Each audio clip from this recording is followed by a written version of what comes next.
Hello दोस्तों, good morning सभी के लिए। मैं गौतम, आपका अपने यूट्यूब चैनल जीएस मैथ गुरु में आपका मोस्ट वेलकम करता हूं, स्वागत करता हूं। तो मित्रों, आज मैं नए क्लास आपके लिए लेके आने वाला हूं, जिसका नाम है भारतीय संविधान का इतिहास या विकास। तो देखिए, भारतीय संविधान का आज हम यहाँ से पॉलिटी चालू कर रहे हैं मित्रों। तो बस आपको एक बात याद रखनी है, आप मेरे यूट्यूब चैनल या आपके यूट्यूब चैनल जीएस मैथ गुरु को लाइक, शेयर और सब्सक्राइब जरूर कीजिएगा और बेल आइकन बटन को प्रेस कीजिएगा, ताकि आने वाले वीडियो आपके पास मिलते रहें। और दोस्तों, अंत में आपको कमेंट जरूर करना है कि आपको वीडियो कैसा लगा। ओके मित्रों, तो चलिए मैं आपके लिए स्टार्ट करता हूँ। भारतीय संविधान का इतिहास विकास हम इसको दो पार्टों में बांटेंगे मित्रों। एक हम बांटेंगे सन 1600 के चार्टर एक्ट से लेकर के 1919 के चार्टर एक्ट तक बांटेंगे मित्रों। और उसके बाद में भारत शासन अधिनियम 1935 से लेकर के स्वतंत्रता के पश्चात तक का हम बांट कर चलेंगे मित्रों। तो आज हम जो पढ़ने वाले हैं ना मित्रों, वो हम पढ़ने वाले सन 1600 का चार्टर एक्ट क्या कहता है। तो देखिए मित्रों, अब आसान है, मैं आपको समझाता हूं वन बाई वन।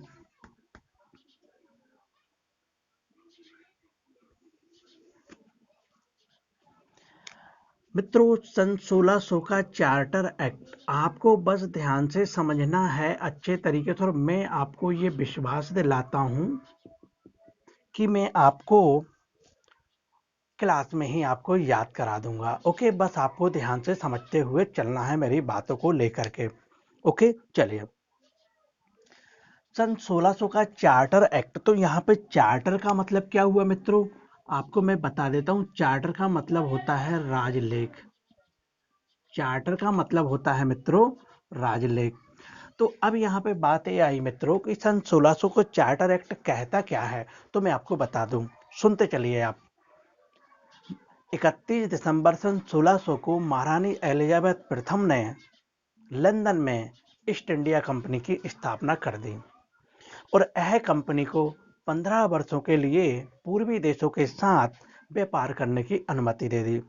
इस कंपनी का जितना भी प्रशासन था, वो ब्रिटेन में जो आपके जो स्थित यानी सम्राट थे, वो इसके कार्य को संभालते थे। इस प्रशासन में एक गवर्नर हुआ करता था, 24 अन्य सदस्य हुआ करते थे। लेकिन बाद में क्या हुआ मित्रों, सन 1726 का चार्टर एक्ट आया और उसमें जब अंग्रेज धीरे धीरे जब यहाँ पर आए और धीरे धीरे उन्होंने बंगाल, मद्रास, बंबई पर अपने अपने अधिकार स्थापित कर लिए। जब यहाँ पर इन्हें अधिकार स्थापित कर लिए, तो अब ये क्या होता है, बंगाल प्रेसिडेंसी में एक गवर्नर और 4 सदस्य हुआ करते थे, 4 सदस्य की परिषद हुआ करती थी। इसी तरीके से मद्रास प्रेसिडेंसी में भी एक गवर्नर, 4 सदस्य की परिषद हुआ करती थी। इसी तरीके से बंबई प्रेसिडेंट एक गवर्नर, 4 सदस्य की परिषद हुआ करती थी। लेकिन यहाँ पर क्या था, एक बोर्ड ऑफ डायरेक्टर आ गया था और बोर्ड ऑफ डायरेक्टर में आपके एक गवर्नर हुआ करते थे और 24 अन्य सदस्य हुआ करते थे, जिनको हम कहते थे गवर्नर और उनकी काउंसिल।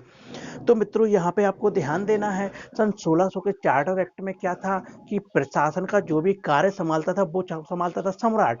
लेकिन 1726 के चार्टर एक्ट में ये कह दिया गया कि जितने भी जो अलग अलग प्रेसिडेंसी के जो गवर्नर थे, वो अपनी अपनी प्रेसिडेंसियों के लिए विधि और कानून का निर्माण कर सकते हैं। यानी ये अलग अलग तीनों स्वतंत्र हो गए थे। तो चलिए मित्रों, मैं वन बाई वन आपके लिए लिखता हूं। तो सन 1600 के चार्टर एक्ट में क्या हुआ, महारानी एलिजाबेथ महारानी एलिजाबेथ प्रथम ने east India east India company की स्थापना कंपनी की स्थापना 31 दिसंबर सन 1600 को लंदन में कर दी और यह कंपनी को 15 वर्षों का अधिकार दिया पूर्वी देशों के साथ व्यापार करने का व्यापार करने का और इस कंपनी का सारा प्रशासन, इस कंपनी का सारा प्रशासन, सारा प्रशासन में एक गवर्नर और 24 अन्य सदस्य हुआ करते थे और इनका प्रशासन पूरा महारानी एलिजाबेथ प्रथम के हाथ में ही था। लेकिन मित्रों, अब यहाँ से आपका आता 1726 का चार्टर एक्ट में क्या बताएगा वो समझ। अब ये बात आपको समझ में आई। मैं वंस अगेन से एक बार और रिपीट करूंगा आपको मित्रों, बस आपको याद करना है। ओके, फिर आपको किताब को ओपन करने की जरूरत नहीं पड़ेगी। ओके, मैं आपको विश्वास दिलाता हूँ। ओके, चलिए।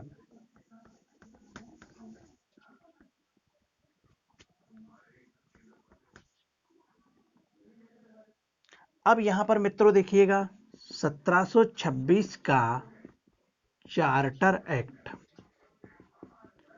तो 1726 के चार्टर एक्ट में क्या बताया गया मित्रों वो समझिएगा। यहां पर क्या था, एक बोर्ड ऑफ डायरेक्टर आ चुका था। इसमें क्या था, एक गवर्नर था, 24 अन्य सदस्य थे। 24 अन्य सदस्य थे। इनको हम कहते थे गवर्नर और उनकी परिषद। गवर्नर और उनकी परिषद। अब मित्रों ध्यान से समझिएगा, यहां पर क्या हुआ, जब ये बंगाल प्रेसिडेंसी,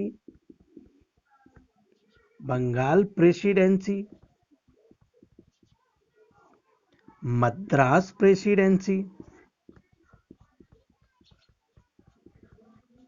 और बंबई प्रेसिडेंसी, बंबई प्रेसिडेंसी। तो अब क्या हुआ, यहाँ पर बोर्ड ऑफ डायरेक्टर में क्या हुआ कि जब पहले सन 1600 में क्या था कि यहाँ पर क्या हुआ कि प्रशासन महारानी के हाथ में था। ओके, लेकिन यहाँ पर 1726 में क्या हुआ कि अब ये बंगाल प्रेसिडेंसी में एक गवर्नर था, 4 सदस्य की अन्य परिषद थी। इसी तरीके से मद्रास प्रेसिडेंसी में एक गवर्नर था, 4 सदस्य की परिषद थी। इसी तरीके से इसमें भी एक गवर्नर था, 4 सदस्य की एक परिषद थी।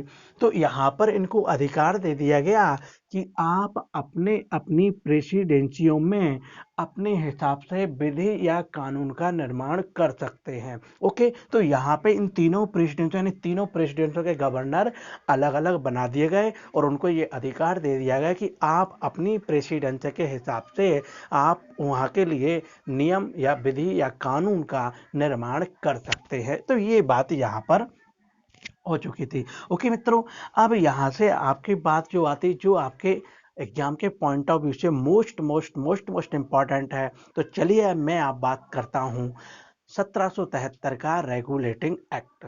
तो चलिए मित्रों देखते हैं 1773 का रेगुलेटिंग एक्ट। ओके, तो देखना ना भूलिए, मेरे साथ बने रहिएगा। चलिए मित्रों, अब हम पढ़ने वाले जो मोस्ट इंपॉर्टेंट है 1773 का रेगुलेटिंग एक्ट। तो 1773 का रेगुलेटिंग एक्ट कहता क्या वो समझिएगा जरा। अब आपसे पहला क्वेश्चन तो ये बनेगा कि 1773 का रेगुलेटिंग एक्ट किसकी सिफारिश पर पास हुआ। तो आपको मित्रों याद रखना, उस समय की कंडीशन में ब्रिटेन का जो प्रधानमंत्री था जिसका नाम था लॉर्ड नॉर्थ या फ्रेडरिक नॉर्थ।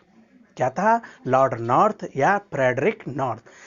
इस व्यक्ति की सिफारिश पर ही रेगुलेटिंग एक्ट पास हुआ। ओके, उस समय कंडीशन में फ्रेडरिक नॉर्थ या लॉर्ड नॉर्थ ब्रिटेन का प्रधानमंत्री थे। ओके, एक पॉइंट आपको याद हुआ। दूसरा पॉइंट, यहां पर बात ये हुई मित्रों कि पहले क्या था, 1726 में बंगाल प्रेसिडेंसी, मद्रास प्रेसिडेंसी और कलकत्ता प्रेसिडेंसी, इन तीनों प्रेसिडेंसियों के गवर्नर अलग अलग हुआ करते थे और अपनी अपनी प्रेसिडेंसियों के लिए नियम विधि कानून का निर्माण कर सकते थे।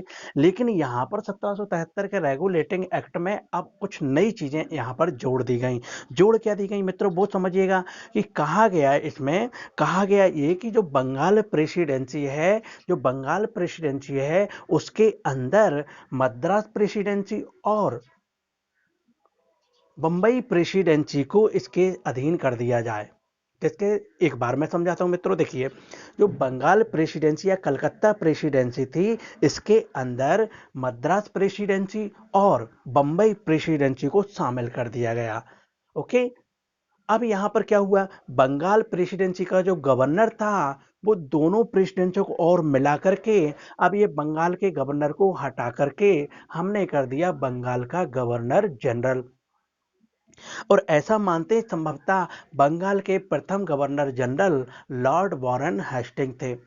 और लॉर्ड वॉरेन हेस्टिंग के लिए एक मतलब यानी सलाह यानी सहायता के लिए एक 4 सदस्य की परिषद हुआ करती थी, जिसमें 4 सदस्य की जो परिषद हुआ करती थी मित्रों, उसमें 4 सदस्य के नाम थे। आप ध्यान से समझते जाइएगा मेरी बात के लिए, ओके, नोट डाउन जरूर करते जाइएगा। तो 4 सदस्य जो थे उसका नाम था मानसेन, क्लेवरिंग, थर्ड आपका बोरवेल और फोर्थ आपका था सर फिलिप फ्रांसिस। मैं एक बार वन सेकेंड रिपीट करता हूं, मानसेन, क्लेवरिंग, बोरवेल और सर फिलिप फ्रांसिस, ये 4 लोग यानी 4 सदस्य की जो परिषद थी वो गवर्नर जनरल की सहायता के लिए बनाई गई थी। अब जो 4 गवर्नर जो सदस्य थे उनका जो चुनाव होता था वो 5 वर्षों के लिए चुने जाते थे ये, और इनका चुनाव यानी इनकी नियुक्ति सम्राट ही करता था। लेकिन जब भी अगर ये सदस्यों को अगर 5 वर्ष पहले से अगर हटाना है मित्रों, तो सबसे पहले उनको यानी जो भी इनको हटाएगा सबसे पहले उनको गवर्नर जनरल की परमिशन लेनी पड़ेगी। ओके, गवर्नर के निर्णय को भी मानना पड़ेगा कि हम इनको त्यागपत्र दें या ना दें।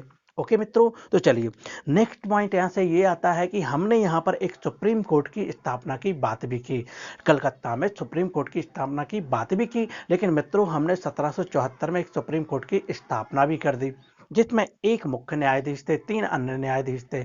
तो एक मुख्य न्यायाधीश जो थे उनका नाम था sir Elijah Impey, sir Elijah Impey. और 3 अन्य न्यायाधीश थे जिनका नाम था चैम्बर, लेमेंस्टर और हाइड। मित्रों ध्यान रखिएगा, ये आपको रेयर ऑफ द रेयर कैसे कि आपको किसी बुक में मिल जाए, लेकिन मैं आपको जो बता रहा हूँ वो आप ध्यान से समझते चलिएगा और नोट डाउन जरूर करते चलिएगा साथ साथ। ओके मित्रों, चलिए तो यहाँ पे मैंने आपको क्या बताया, सर्वोच्च न्यायालय की स्थापना कर दी गई 1774 में। और यहाँ पर एक न्यायाधीश थे जो मुख्य न्यायाधीश थे जिनका नाम था सर एलिजा एम्पे, और 3 अन्य न्यायाधीश जिनका नाम था चैम्बर, लेमेंस्टर और हाइड। ओके मित्रों, चलिए यहाँ पर नेक्स्ट पॉइंट ये भी आता है मित्रों, यहाँ पर क्या था, भारतीय लोगों से रिश्वत लेने पर प्रतिबंध लगा दिया था। जो अंग्रेज लोग जो वसूली करते थे उन पर क्या था, भारतीय लोगों से वो उपहार या कुछ उपहार नहीं ले सकते थे, यानी रिश्वत नहीं ले सकते थे। और यहाँ पर मित्रों नेक्स्ट पॉइंट ये है कि बिना लाइसेंस दिए हुए यहाँ पर व्यापार करने की अनुमति नहीं दी गई। मित्रों अब यहाँ पर एक बात और है, जब भी अगर कोई न्यायालय के विरुद्ध कोई वाद विवाद उत्पन्न हो जाता था तो उसका निर्णय ध्यान से समझिएगा, उसका निर्णय मित्रों इंग्लैंड में स्थित प्रीवी काउंसिल में होता था। और प्रीवी काउंसिल का मतलब ये होता था वहां पर एक निर्णय देने के लिए एक संस्था बनाई गई थी जिसको हम कहते थे प्रीवी काउंसिल। अब यहाँ पर मित्रों ध्यान से समझिएगा, बोर्ड ऑफ डायरेक्टर में मैंने आपको कितने सदस्य बताए थे, एक गवर्नर हुआ करता था और 24 अन्य सदस्य हुआ करते थे। तो मित्रों इनका कार्यकाल 1 वर्ष से बढ़ा करके 4 वर्ष कर दिया गया। लेकिन यहाँ पर मेन पॉइंट वाली बात यह है मित्रों कि यहाँ पर जो 24 अन्य सदस्य हुआ करते थे, जो 24 अन्य सदस्य हुआ करते थे, यहाँ पर ये प्रति वर्ष 1/4 सदस्य यानी अवकाश प्राप्त करते थे, यानी त्यागपत्र देते थे। ओके, और उनकी जगह जो 1/4 यानी कहने का मतलब 24 का 1/4 आप बोलेंगे 6 होता है, तो 6 लोग अपना त्यागपत्र देते और फिर 6 लोगों को नियुक्ति किया जाता था। ओके मित्रों, और ये पॉइंट था। और मित्रों यहाँ पर गवर्नर जनरल को ये शक्ति दे दी गई कि सारी सिविल शक्तियाँ, सैनिक शक्तियाँ सब गवर्नर जनरल और उसकी परिषद को दे दी गई। यानी कोई भी वाद विवाद होता था और जो भी निर्णय होता था तो गवर्नर जनरल के निर्णय को ही माना जाता था। ओके मित्रों, तो ये आपने पॉइंट सीखे 1773 के रेगुलेटिंग एक्ट में। तो चलिए मित्रों मैं वन बाय वन आपके लिए लिखते हुए चलता हूं ताकि आपको ज्यादा से ज्यादा याद हो सके। ओके चलिए, तो देखिए मित्रों यहाँ पर मैंने आपको बताया सबसे पहला पॉइंट, यानी रेगुलेटिंग एक्ट किसकी सिफारिश पर पास हुआ, तो आप बोलेंगे मित्रों सिफारिश आप बोलेंगे लॉर्ड नॉर्थ, या इन्हीं का दूसरा नाम था फ्रेडरिक नॉर्थ।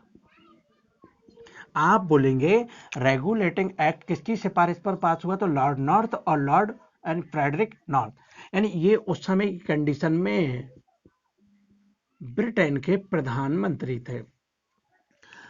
कौन सी समिति की सिफारिश पर, तो आप बोलेंगे गुप्त समिति की सिफारिश पर।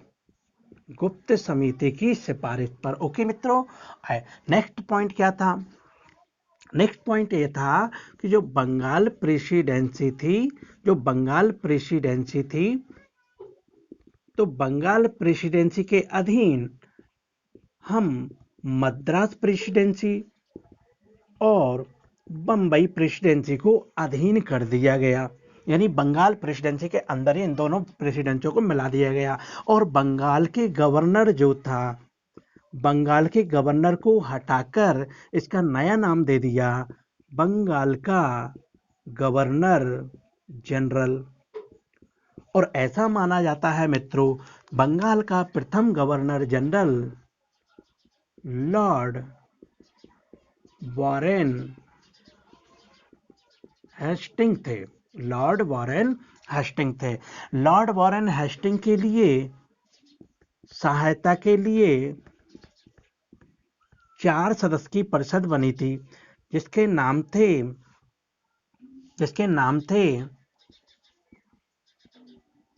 मानसेन, बोरवेल, क्लेवरिंग, सर फिलिप फ्रांसिस।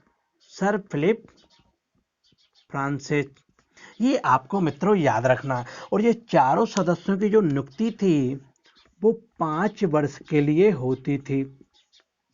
सम्राट इनकी नियुक्ति करता था, लेकिन ध्यान से समझिए, जब इनको हटाना रहता था अपने पद से, तो सबसे पहले उनको गवर्नर जनरल का परमिशन लेना पड़ता था। ओके मित्रों, चलिए अब यहाँ से ध्यान से समझिएगा। 1773 में ही हमने क्या किया, कलकत्ता में सुप्रीम कोर्ट खोलने की बात कह दी गई। लेकिन 1773 में अपने सुप्रीम कोर्ट की स्थापना नहीं हो पाई, तो हमने इसको आगे चल करके, नेक्स्ट पॉइंट होगा मित्रों। ओके, मैंने 2 पॉइंट आपको बताए हैं, आपको पॉइंट बाय पॉइंट याद रखना है मित्रों। ओके, और बहुत सारी चीजें जो मैं आपको बता रहा हूं यहाँ पर, आप यकीन मानिए मेरा, आपको बुक्स में नहीं मिलेंगे। आप चाहे एम लक्ष्मीकांत पढ़ते हो, जो आपके लिए फेमस बुक है पॉलिटी के लिए, आप उसको भी पढ़ेंगे तो उसमें भी आपको थोड़ी बहुत कमी दिख जाएगी, कुछ चीजें आपको उसमें मिलेंगी नहीं। ओके मित्रों, चलिए थर्ड पॉइंट क्या था, हमने कोलकाता में यानी कलकत्ता में हमने 1773 में हमने मांग किया कि हमें एक सुप्रीम कोर्ट की स्थापना करनी है। ओके, लेकिन आपको 1774 में सुप्रीम कोर्ट की स्थापना कर भी दी गई। तो इसमें एक थे आपके मुख्य न्यायाधीश और दूसरे थे 3 अन्य न्यायाधीश। ओके, अन्य न्यायाधीश। तो अब आपसे पूछा जाता है, बताइए सबसे प्रथम मुख्य न्यायाधीश कौन थे? तो इनका नाम था सर एलिजा एम्पे। ओके मित्रों, याद रखना।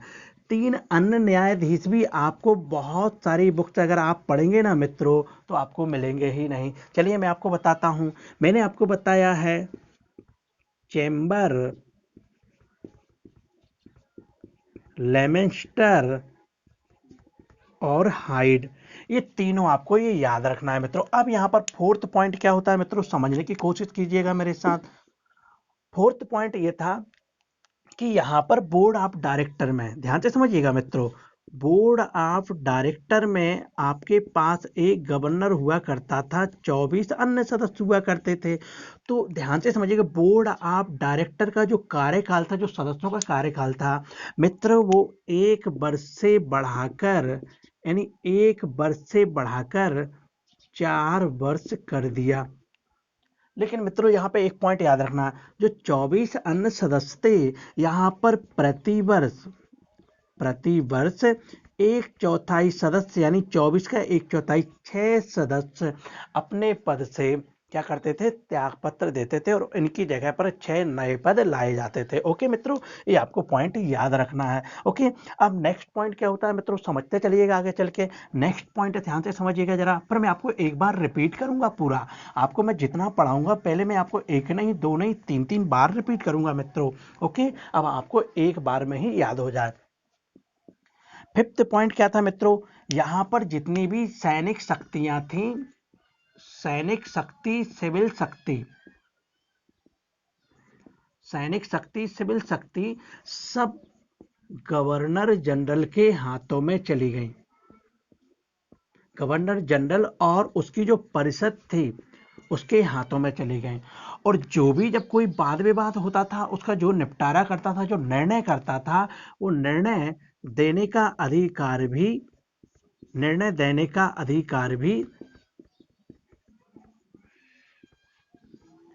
गवर्नर जनरल को था। गवर्नर जनरल को था। ओके मित्रों, ये आपको याद रखनी है। अब यहां से ध्यान से समझिएगा जरा। 6 पॉइंट क्या बनता है मित्रों, मैंने आपको और क्या बताया, हाँ यहां पर ये बताया मैंने आपको कि यहाँ पे अंग्रेज लोगों द्वारा भारतीय लोगों से रिश्वत लेने पर प्रतिबंध लगा दिया था। यानी रिश्वत लेने पर प्रतिबंध लगा दिया था। मतलब यानी अंग्रेज लोगों का भारतीय लोगों से यानी रिश्वत लेना या उपहार लेने पर प्रतिबंध लगा दिया था। नेक्स्ट पॉइंट मित्रों, नेक्स्ट पॉइंट आपका यहां से, अब यहां पर बात ये भी हुई कि अगर आपके पास लाइसेंस नहीं है तो आप व्यापार नहीं कर सकते। तो मित्रों यहां पे एक पॉइंट और जोड़ दीजिएगा, बिना लाइसेंस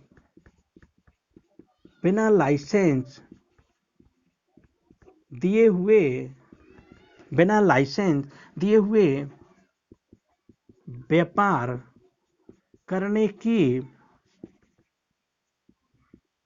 अनुमति नहीं दी। मतलब जिसके पास में लाइसेंस नहीं था वो व्यापार नहीं कर सकता था, जिसके पास में लाइसेंस था वो व्यापार कर सकता था। ये मेरे कहने का मतलब है। और यहाँ पर मित्रों एक पॉइंट आपको ये याद रखना है कि यहाँ पे सिर्फ और सिर्फ ब्रिटिश कंपनी ही अपना व्यापार चला सकती थी, दूसरी कोई कंपनी का यहाँ पे अधिकार नहीं था।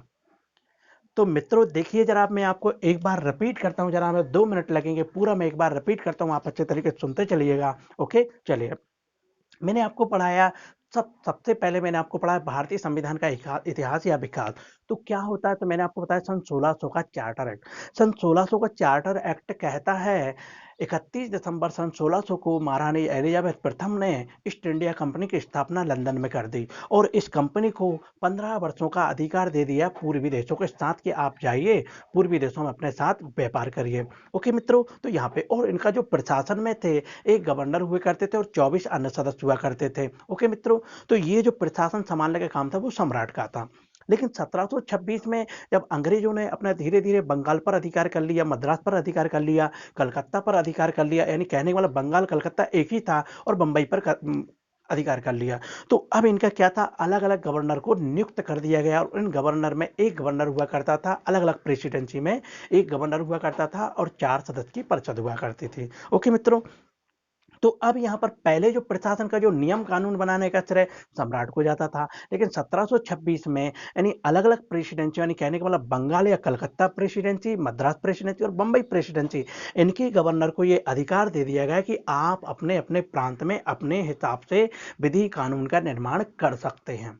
ओके मित्रों, तो ये बात 1726 में बात हो गई। अब हम आते हैं 1773 का रेगुलेटिंग एक्ट। तो 1773 के रेगुलेटिंग एक्ट में सबसे पहला क्वेश्चन बनता है कि बताइए 1773 का रेगुलेटिंग एक्ट किसकी सिफारिश पर पास हुआ। तो आप बोलेंगे समिति, बताएंगे तो गुप्त समिति, सिफारिश बोलेंगे तो उस समय कंडीशन में ब्रिटेन के प्रधानमंत्री थे जिनका नाम था लॉर्ड नॉर्थ या फ्रेडरिक नॉर्थ। तो इसकी गुप्त समिति की सिफारिश पर यह बिल पास हुआ। अब इसमें बताया क्या गया, इसमें यह बताया गया कि जो बंगाल या कलकत्ता प्रेसिडेंसी है तो इसके अंदर आप मद्रास प्रेसिडेंसी को भी ले आइए और बंबई प्रेसिडेंसी को भी ले आइए, इन तीनों प्रेसिडेंसियों का एक ही गवर्नर बना दीजिएगा। तो अब हमने क्या किया, बंगाल प्रेसिडेंसी के अधीन बंबई प्रेसिडेंसी और मद्रास प्रेसिडेंसी को मिला दिया गया। तो अब यहाँ पर हमने बंगाल के गवर्नर को हटा करके हमने कह दिया उसको बंगाल का गवर्नर जनरल, और बंगाल के गवर्नर जनरल प्रथम माने जाते हैं जिनका नाम था लॉर्ड वारेन हेस्टिंग। ओके मित्रों, इन लॉर्ड वारेन हेस्टिंग जो गवर्नर जनरल के लिए क्या था, यहाँ पर एक 4 सदस्य की सहायता के लिए एक परिषद बनाई गई थी। ओके, और वो 4 सदस्य मैंने आपको बताया पहला बताया मैंने मानसेन, दूसरा बताया आपका क्लेवरिंग, चौथा बताया आपका तीसरा बताया बोरवेल और चौथा बताया मैंने आपको सर फिलिप फ्रांसिस। ओके। और इनकी जो नियुक्ति होती थी, जो 4 सदस्यों की जो नियुक्ति होती थी, वो 5 वर्ष के लिए होती थी। लेकिन अगर 5 वर्ष पहले से भी अगर इनको हटाना रहता था, तो सबसे पहले सम्राट को गवर्नर जनरल का आदेश, परमिशन लेना पड़ेगा। ओके मित्रों, अब यहाँ पर नेक्स्ट पॉइंट मैंने आपको बताया कि यहाँ पर आपके एक सुप्रीम कोर्ट खोलने की स्थापना यानी बात कर भी दी गई, लेकिन सुप्रीम कोर्ट हमने क्या किया, 1774 में कलकत्ता में स्थापित कर दिया, जिसमें एक मुख्य न्यायाधीश थे और 3 अन्य न्यायाधीश थे। तो एक मुख्य न्यायाधीश का नाम मैंने आपको बताया है मित्रों, सर एलिजा एम्पे, और 3 अन्य न्यायाधीश थे जिसका नाम था चैम्बर, लेमेस्टर और हाइड। ये आपको याद रखना है। अब मित्रों आपको यहाँ पे याद ध्यान देना है कि यहाँ पे एक हमने बोर्ड ऑफ डायरेक्टर आया जो शुरू से ही आया था, जिसमें एक गवर्नर हुआ करता था, 24 अन्य सदस्य हुआ करते थे। तो इनका कार्यकाल 1 वर्ष से बढ़ा करके 4 वर्ष कर दिया गया। लेकिन मित्रों यहाँ पे एक बात आपको ध्यान रखनी है, यहाँ पे जो 24 सदस्य हुआ करते थे, इनमें से 1/4 सदस्य प्रति वर्ष त्यागपत्र देते थे, यानी 1/4 सदस्य यानी 24 का 6 होता था, 6 लोग त्यागपत्र देते थे, 6 ही लोग उनकी नियुक्ति हो जाती थी। ओके मित्रों, नेक्स्ट पॉइंट ये बताया मैंने आपको यहाँ पर कि जितनी भी सिविल शक्तियां थी, सैनिक शक्तियां थी, वो सब गवर्नर जनरल के हाथ में चली गई। ओके। और निर्णायक मत देने का अधिकार भी गवर्नर जनरल और उसकी परिषद को दे दिया गया था। कंपनी को बिना लाइसेंस दिए हुए ही व्यापार करने की अनुमति नहीं दी थी मित्रों। और यहाँ पर मित्रों ये भी है, अंग्रेज लोग ज़्यादा यानी करप्शन करने लगे थे, भ्रष्टाचार करने लगे थे, भारतीय लोगों से क्या करने लगे थे, उपहार रिश्वत मांगने लगे थे। तो यहाँ पर क्या हुआ मित्रों कि अंग्रेजों द्वारा भारतीय लोगों से उपहार या रिश्वत लेने पर प्रतिबंध लगा दिया था। तो ओके मित्रों, ये था आपका सन 1773 का रेगुलेटिंग एक्ट। और मित्रों आपसे एक बार निवेदन मैं ये करता हूँ कि आप मेरे यूट्यूब चैनल जीएस मैथ गुरु को लाइक, शेयर एंड सब्सक्राइब जरूर कीजिएगा और बेल आइकन बटन को प्रेस कीजिएगा, ताकि आपको आने वाले वीडियो आपके पास मिलते रहें। और मित्रों क्लास को आप अंत तक जरूर देखिएगा और कमेंट जरूर कीजिएगा, ताकि आपको कैसा वीडियो लगा। अगर आपने वीडियो को रिस्पॉन्स मेरा अच्छा दिया, मेरे को रिस्पॉन्स, तो मैं आपके लिए ऐसे ही मेहनत करता रहूँगा, नई नई चीज़ें आपके लिए लेके आता रहूँगा। चलिए मित्रों, थैंक यू।